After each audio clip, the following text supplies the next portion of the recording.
Amigos da Local TV, canal 25 da NET, estamos aqui para mais uma edição do programa Cenário. Hoje o nosso entrevistado é uma pessoa muito conhecida no meio esportivo, é o Cássio Loureiro Ferrari, que durante 20 anos mais ou menos honrou as cores do basquetebol sorocabano. 10 anos precisamente. 10 anos precisamente. Mas antes de a gente conversar com o Cássio, eu queria fazer uma colocação muito importante, que faz parte da entrevista que vem logo a seguir.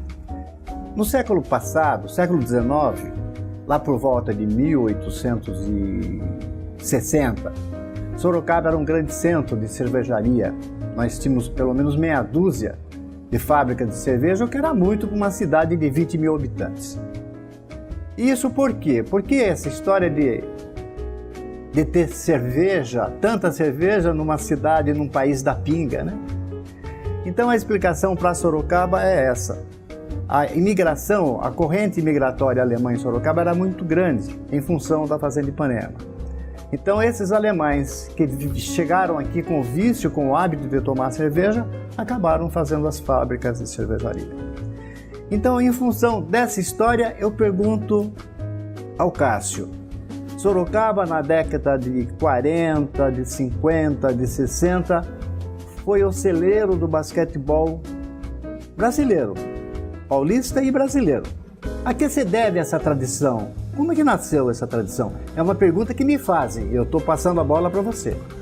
Realmente para mim é um pouco difícil, porque na realidade a minha atividade no basquete sorocabano começou quando eu voltei de São Paulo para Sorocaba em 1947. Ingressei na seleção em 48, que foi o primeiro Jogos Abertos que eu participei na cidade de Ribeirão Preto. E fiquei 10 anos na seleção, que foi os últimos Jogos em 57 em Santo André.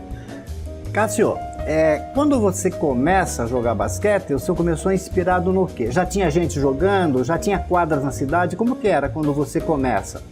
Bom, eu na realidade tenho até fotos, porque tudo que eu falar eu consigo provar, não só em fotos, como em artigos de jornais. Então, na realidade eu sou do ginásio do estado, no campeonato interno que a gente fazia naquela época com 5, 6 séries da escola. Então tinha primeiro, segundo, terceiro. Seria um campeonato interno? Interno. E eu já jogava no terceiro ano, inclusive o professor Otto tem uma fotografia comigo, porque ele fez o curso comigo, e na equipe do terceiro ano, na terceira série do ginásio. Então desde aí eu já vinha jogando. Certo. E nesse tempo que tinha o campeonato interno lá do Estadão, né, que você está falando? É isso. Já existia a quadra do Padilha, já existia a quadra do Bandeirantes? Já existia. A quadra do Bandeirante é antiquíssima, porque aliás, era a única que tinha na cidade de Sorocaba. É de 38. Então, exatamente. E inclusive o Sorocaba foi campeão dos Jogos Abertos, né? Tanto que Sorocaba ganhou um troféu que pouca gente conhece, chama-se Sal Diamante. É um troféu dado pela Caracu para a cidade que ganhasse 3 anos nos jogos na modalidade de basquete. Sorocaba tinha ganho em 38, então não foi 38, em 37, 43 e em 49, que eu tenho até uma foto interessante, que é nós recebendo a Sal Diamante no ginásio de Rio Claro. Me entristece muito saber que um dia na reforma do ginásio de esporte eu encontrei essa taça jogada embaixo da arquibancada. Uma valiosa taça que só teve essa, depois o saldeamento não continuou e estão desprestigiadas assim. Cássio, então nós vamos continuar perguntando por que Sorocaba tem tradição de basquete. Mas essa tradição era tão importante que parece-me que vocês eram sparring da seleção brasileira? Seleção, quando queria treinar, vinha treinar com Sorocaba? Eu acredito que tenha sido os áureos tempos do basquete sorocabano, que foi mais ou menos os anos de 52, 53 até 54. Seria o pique da pirâmide, que foi o auge que você vê, os últimos Jogos Abertos ganhos por Sorocaba foi em 54. Isso foi mais de 50 anos, quer dizer, mais de 50 então, mais de 60 anos. Então foi uma época em que Sorocaba era tido como um dos melhores times, que, como está falando aqui o professor Rui, a seleção brasileira vinha treinar com a gente, porque o sparring era de valor. Então, foi os bons tempos do basquete nosso. Além da seleção brasileira, nós tivemos grandes times internacionais jogando em Sorocaba. Sem dúvida. Você estava falando do Harlem Globetrotters, né? Que jogaram aqui. Jogaram 2 vezes em Sorocaba. Depois veio os Palhaços da Broadway. Era o time mais famoso do mundo, né? Eles faziam uma excursão. Malabarista. Todo ano eles faziam uma excursão. Embora fosse mais exibição, era imbatível, para falar a verdade. Mas era uma exibição que valia a pena. Eles faziam coisas miraculosas. E fora eles, que vieram 2 vezes a Sorocaba, vieram os Palhaços da Broadway, também era um time do mesmo gênero. E fora isso veio o Bowling Grill, Fuzileiro Navais, veio o Victory for Victory. Então teve muito time americano, além do El Come do Uruguai, Palermo da Argentina. Cássio, por falar em Palermo, nós vamos deixar para um segundo tempo, quando você vai falar a respeito do hexagonal. Tá? Vamos para um breve intervalo e voltaremos logo em seguida. Aguarde. A Zona Norte é grande em tudo. Tem os maiores bairros, as maiores obras, os maiores parques e tem também o maior jornal de bairro de Sorocaba. Jornal Zenorte. Há 9 anos, levando informação à Zona Norte. Agora semanal. Toda sexta-feira nos melhores pontos da Zona Norte. Distribuição gratuita. Anuncie 3418-5285. Visite o portal de notícias jornalzenorte.com.br. Jornal Zenorte, a voz da Zona Norte. Construtora Prohidro, desde 1988, participando do desenvolvimento de muitas cidades, como Sorocaba, Campinas e São Paulo. Obras industriais como ABB, Alcoa, Texis, ZF, GE e muitas outras. Além de 2 unidades sistemistas da Toyota em Sorocaba e incorporações diversas. Uma construtora aberta a parcerias, buscando a viabilidade desde pequenas obras até grandes projetos, sempre cumprindo o cronograma da entrega. A Prohidro é uma empresa sorocabana com certificação ISO 9001 e ISO 14001. Conheça mais sobre a Prohidro. Acesse nosso site ou faça-nos uma visita. Estamos de volta ao programa Cenário e hoje nós estamos entrevistando o Cássio Ferrari, um dos grandes nomes do sextobol sorocabano. Cássio, a gente estava falando da projeção, da importância do basquete sorocabano, que era um dos principais do Brasil. Houve um campeonato famoso na cidade que bem demonstra essa importância do basquetebol. É um hexagonal que nós tivemos, acho que é na década de 50? Não, foi exatamente no ano de 53. 53. Tivemos um hexagonal aqui com participação dos melhores times do Brasil. Inclusive, convidado um internacional que era o Palermo da Argentina, que tinha 3 jogadores da seleção argentina. Tinha depois um representante do Paraná, que era Ponta Grossa, que também tinha grande projeção no Tinha uma cenário. Tradição de basquete também, Ponta Grossa? Tinha, porque lá fixaram a residência 2 dos melhores jogadores da seleção brasileira. Mair, eu era um grande fã dele pelo estilo de jogo dele, e Almir. E eles fortaleceram tanto que ficou em evidência Ponta Grossa. Eles disputavam os Jogos Abertos do estado de São Paulo. Tinha depois o Grajaú, o Tijuca, do Rio de Janeiro. De São Paulo tinha o Tênis, tinha mais um outro time, o Ipiranga, que tinha um jogador também da seleção. Enfim, eram 8 equipes junto com o Palermo. Era a fina flor da América do Sul, né? eram os melhores times em evidência na época, né?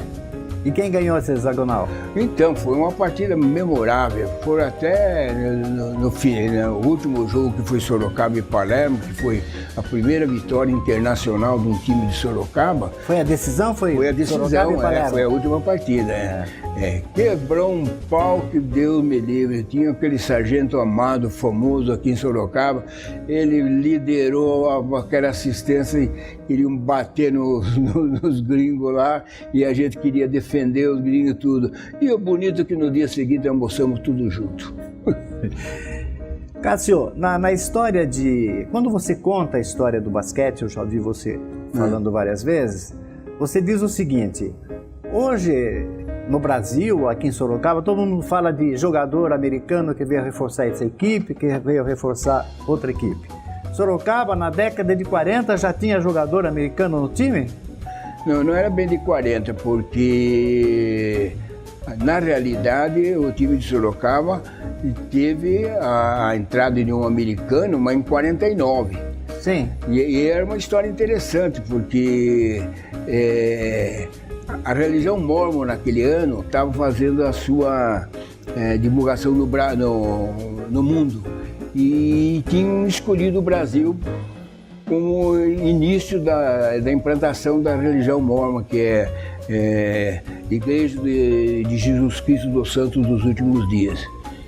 E conta o Orson, que um dos integrantes, que por sinal fiquei com grande amizade. Eles mandaram 2 missionários para cá. Exatamente. E um deles eu tive muito contato, que era o Orson. Falava um português arrastado. O Heider já era mais difícil. Era Orson e Heider. E eles eram do estado de Texas e vieram pregar a religião mórmon no Brasil. E eu ainda brinquei com ele, por que você escolheu o Brasil, né? E isso ele me conta muito particularmente, porque eles tinham dito que não queriam uma capital, queriam uma cidade do interior. Pegaram o mapa e contaram dele e falou Sorocaba. Dentro do Brasil, Sorocaba. Escolheram Sorocaba e vieram para cá implantando a relação dele.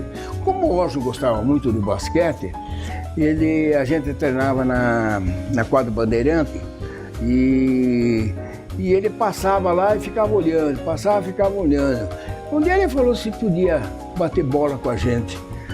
Lógico que pode, mesmo, tá vivendo, americano. E ele começou a se entrosar.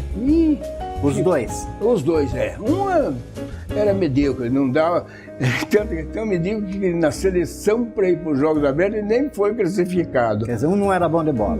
Agora, o Orson era realmente bom de bola. Era um cara que tinha uma visão, naquela época, em 49, e ele foi se entrosando. Chegou perto dos Jogos Abertos, aí ele falou assim, por que não vamos levar o Orson para o jogo? Aonde que foi o jogo? O jogo foi em Rio Claro.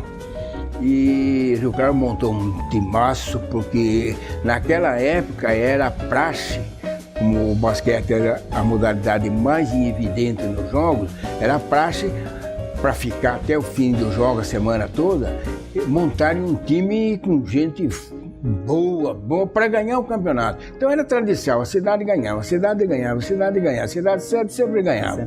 E em 49 eles depararam com Sorocaba, que inesperadamente apareceu com um Orson que ninguém conhecia, não era federado, não era nada, e fomos jogando, fomos ganhando. Tanto que Rio Claro, né? Rio Claro, Falava assim que Sorocaba ganhou porque tinha um jogador americano? Não, realmente depois foi constatado que ele jogou muito bem mesmo, né?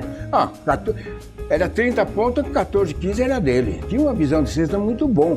E o time ficou tão bom e famoso que Sorocaba fez uma coisa inédita.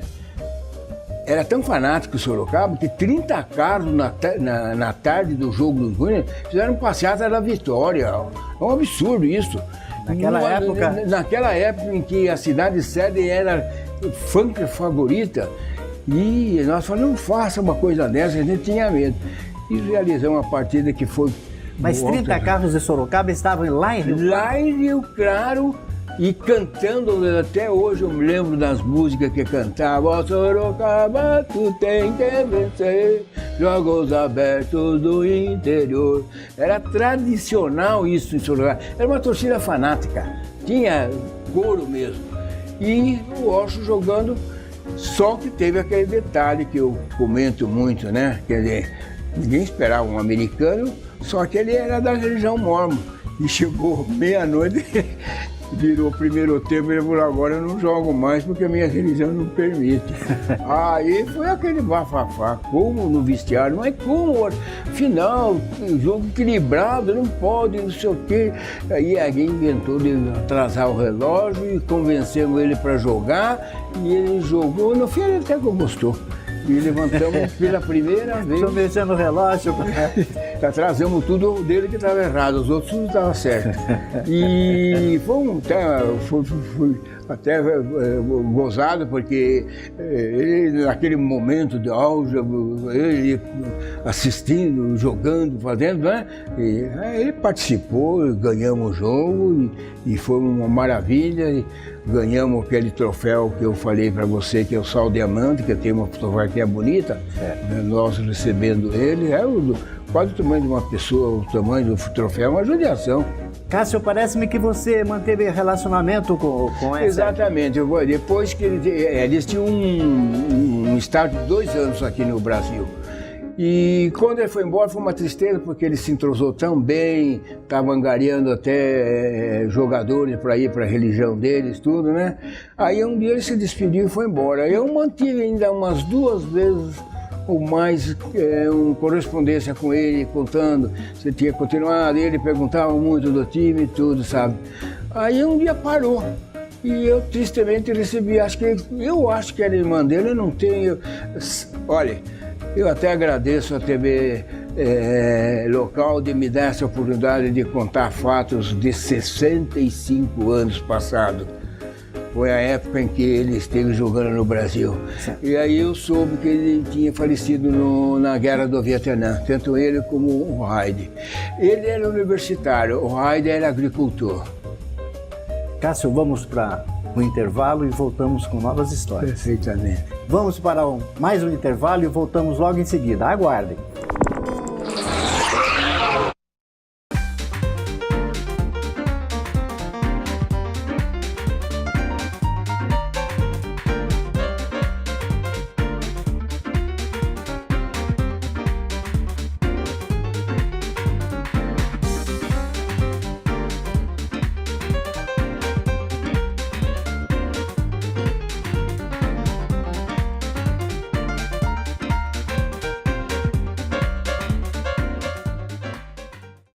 A Casa Grande oferece a Sorocaba e região tapetes e cortinas que transformam e dão todo o estilo que a sua casa precisa.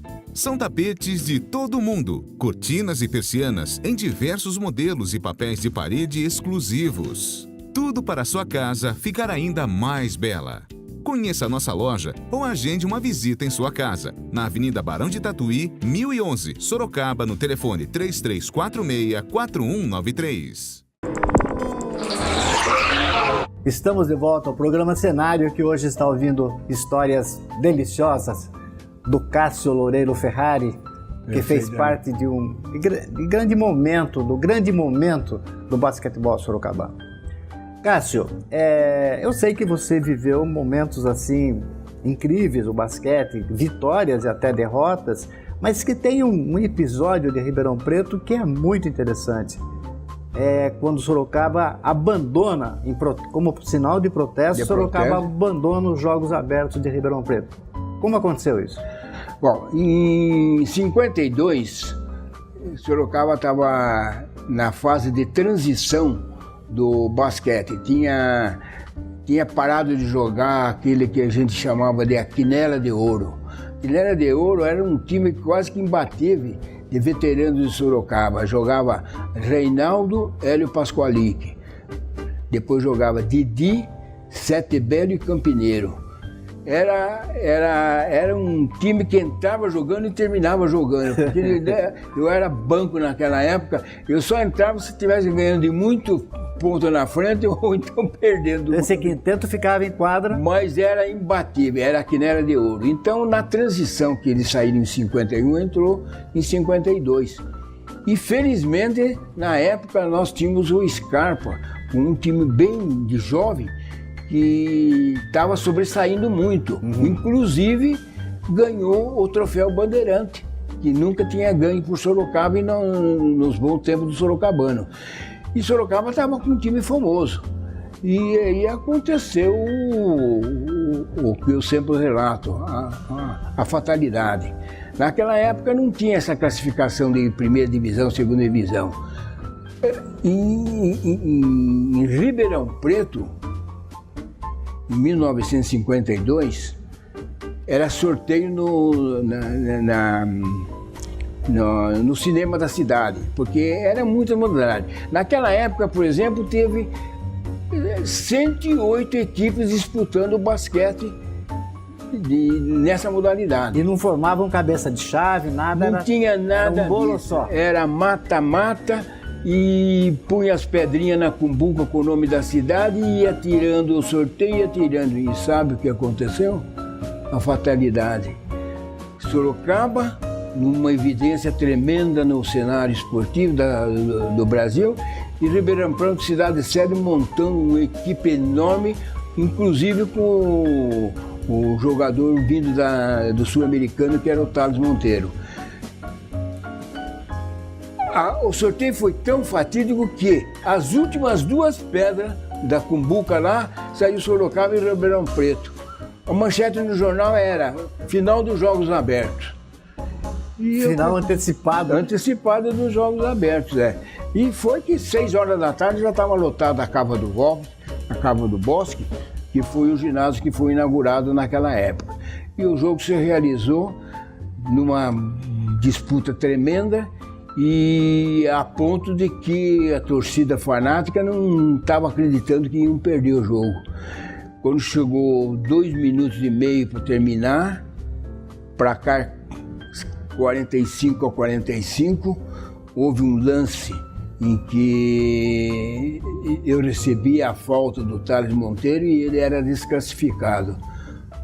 A assistência não aceitou, invadiu a quadra e o jogo parou. Quer dizer, você estava empatado o jogo, finalzinho, e você tinha 2 lances livres. Pela situação do jogo, eu tinha o lance livre da falta, e um lance livre da invasão da quadra. Falta técnica. Então eu tinha 3 lances, era a situação da quadra, mas Sorocaba não queria, porque estava com medo, porque jogavam moeda, jogavam tudo dentro da quadra, a ponto que paralisou e não dava nada, não continuava daquele jeito, tudo, até que o Coronel Condeixa, prefeito de Ribeirão Preto, entrou na quadra para ver se apaziguava a situação. Olha, o povo vai depredar o ginásio se eu fechar, porque a condição de Sorocaba era jogar com os 3 minutos com o ginásio fechado. E não aceitou. O chefe da delegação, que era o Dr. Panúzio, também presente, até tem pai do prefeito atual. Mas é o prefeito emerenciano, porque ele não gostava. O prefeito municipal estava lá presente? Também estava. Tenho até a fotografia para provar que eles participavam mesmo, sabe? Frufru também, que eu gostava de ver, que tinha sido ex-jogador da seleção também, né? Que era vereador na época. E aí, aquele impasse, não aceitamos. Aí, 1 hora da manhã, 2 horas, não acertava, o povo lá esperando o resultado para saber. E aí foi decidido que Sorocaba abandonava o jogo. Com isso, em solidariedade, a delegação inteira veio embora. Chegamos numa sexta-feira, segunda-feira desembarcamos em Sorocaba. Eu tenho a fotografia da chegada, parecia herói de guerra, parece mentira. Fabianovic na frente, tudo. E foi assim que terminou a coisa. E foi pela primeira vez dentro dos Jogos Abertos que nós não participamos das disputas inteirinhas. Certo. Cássio, você tem também uma história muito engraçada em que, numa emergência, vocês escalaram até o motorista da equipe? Essa faz parte do cotidiano do basquete. A gente disputava na época, eu acho que foi em 52, 53, um campeonato que chamava, era feito pela Secretaria de Esporte, era Campeonato do Interior de Basquete. Participavam geralmente equipes campeãs da cidade. E Sorocaba... Era um interclubes. Era mais ou menos isso. Quem queria disputava. Nem era classificatório para os Jogos Abertos, porque depois veio o Troféu Bandeirante e depois os regionais, que hoje você vê que seleciona 3, 4 melhores para disputar depois os Jogos Abertos por causa da quantidade de equipes. E mais selecionados também o nível, né? E naquela época era um interclubes. Você sabe, naquele tempo tudo era amador. Sorocaba era um time totalmente amador e só sorocabano que tinha. E a gente tinha dificuldade de sair do serviço para ir jogar à noite, né? Nós tínhamos um jogo em Limeira, foi interessante, e não deu para ir todo mundo. Conseguimos 8 jogadores, alugamos 2 carros. Se encontramos no ginásio de esporte e aí o primeiro carro lotou, falaram, vai, já sai adiantando o expediente. Felizmente nós levamos o material e as credenciais. Chegamos em Limeira, jogamos no 15 de agosto, 25 de agosto, não me lembro do time, e teve que iniciar a partida com... Outro carro não aparecia. Outro carro não chegava e o regulamento só podia iniciar com 5 pessoas.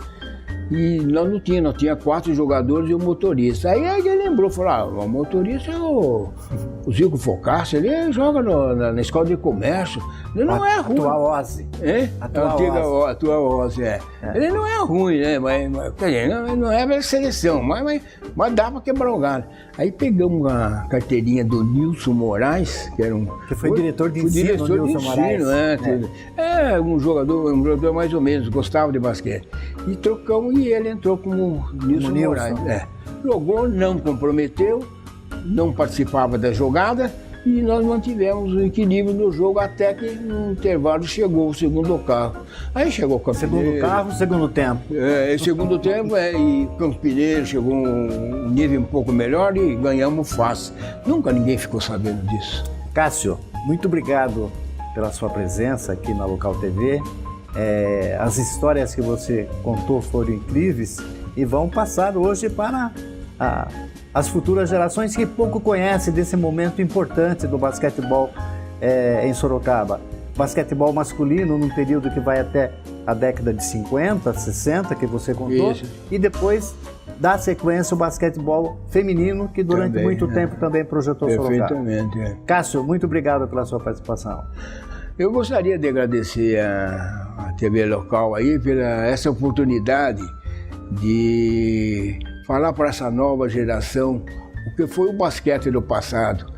Afinal de contas, são histórias de 65 anos, quer dizer, a nova geração nem sabe.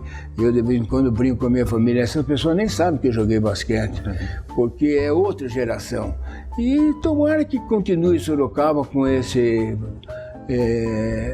favoritismo agora na NBB, que o Rinaldo tem mantido aí com grande sacrifício, mas infelizmente é o profissionalismo e é a realidade dos nossos dias. Enfim, é o que a gente relata do passado do nosso basquete, que ainda afirmo, foi os melhores tempos do basquete de Sorocaba. Paralelamente, nós temos um elogio também pelo feminino, que também teve sua época. E assim nós encerramos mais uma edição do programa Cenário. Obrigado pela companhia e até a próxima semana.